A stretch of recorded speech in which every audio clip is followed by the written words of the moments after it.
Good afternoon, everybody. Phil Simons with Columbia Grain here in your Friday afternoon weekly grain market recap.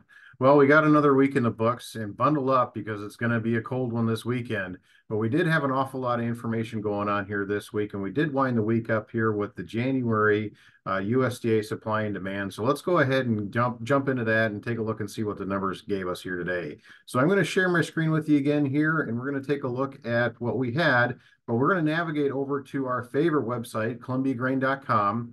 And in the upper right-hand corner, if we navigate to the Producer Solutions link, that'll get us over to the Producer Solutions website. But let's take a look here right in the middle of the page where the USDA monthly supply and demand recap is. And we're going to blow this up a little bit to make it easier to see. But this morning, we did have the latest January USDA supply and demand numbers. And we're going to start out with our U.S. ending stocks for the 23-24 crop year. And we're going to start with corn over on the left-hand side.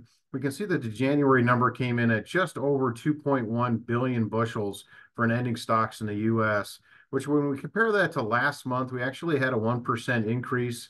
But if we compare it to last year, the percentage increase is actually at 58% more this January than we were last year at this time.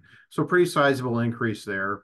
When we take a look at soybeans, the number came in at 280 million bushels. When we compare that to what the number was last month, we actually had a 10% increase. So again, another little bit of a jump there in terms of the ending stocks for U.S. soybeans.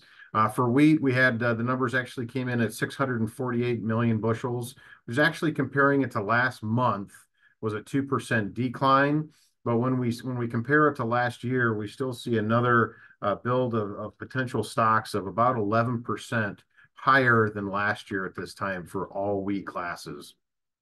Next up, we actually really did really kind of center around some production for U.S. corn and soybeans.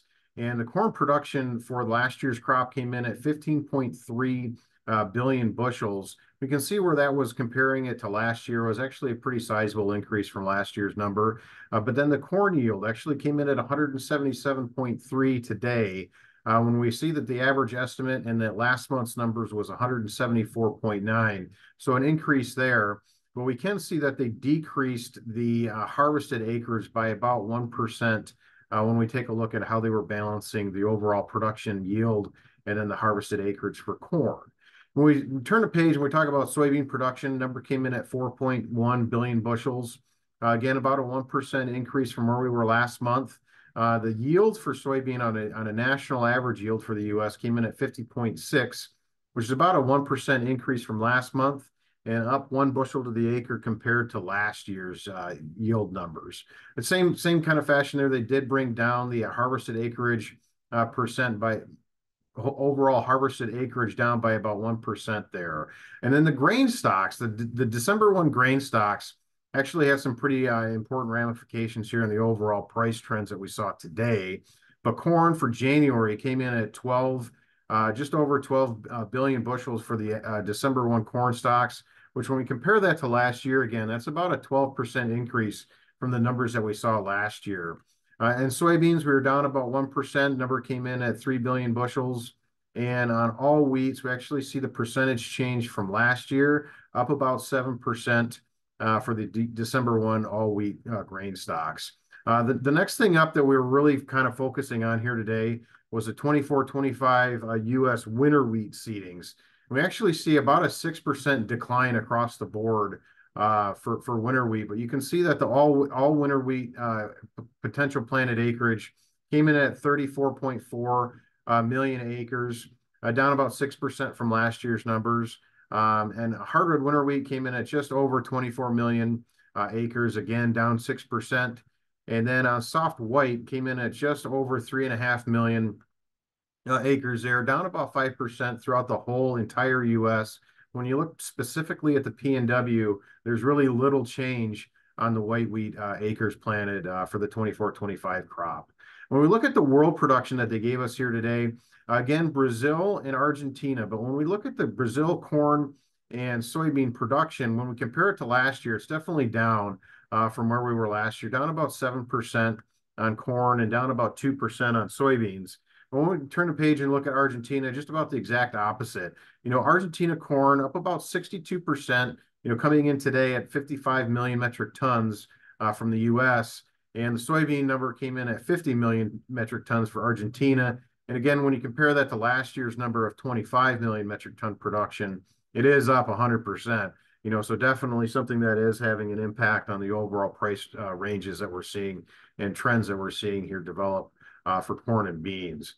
When we look at the world ending stocks for the old crop for 23-24, we do see that corn was actually up about 8% from last year. Last year number was 300 million metric tons, and then today we're coming in at 325 million metric tons. When we look at soybeans, number is 115 million metric tons. That was, again, another increase of close to 12%. And on world wheat, number came in about 4% lower than where we were last year at this time, which is at 260 million metric tons. So again, really, that was the bulk of the numbers that actually came out here today. The planted and seeded acreage for winter wheat, that was really a big topic of discussion here today. When we look at what the numbers were, again, down about 6% for the U.S. all winter wheat seeded acreage. And again, when you look at how that really translates into individual classes, hardwood winter wheat down about 6% as well. 24 million acres, and then you can see how that is in relation to the historical numbers that we've seen. So again, just something to definitely continue to monitor as we go forward here. We are definitely seeing stocks continue to build in the U.S. And in the world. But again, we do have an awful lot of weather to really build into the markets here and how things will continue to move going forward. So please be sure to get a hold of your local Columbia Grain merchandiser, buyer, and originator, and take a look at our entire suite of platform for marketing alternatives, especially looking out to new crop, corn, wheat, and beans, really across the board. Be sure to get a hold of them and get your orders out there and working if nothing else.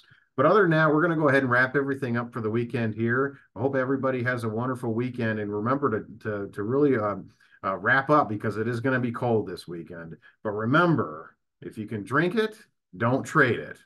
Have a great weekend, everybody. We'll talk with you next week.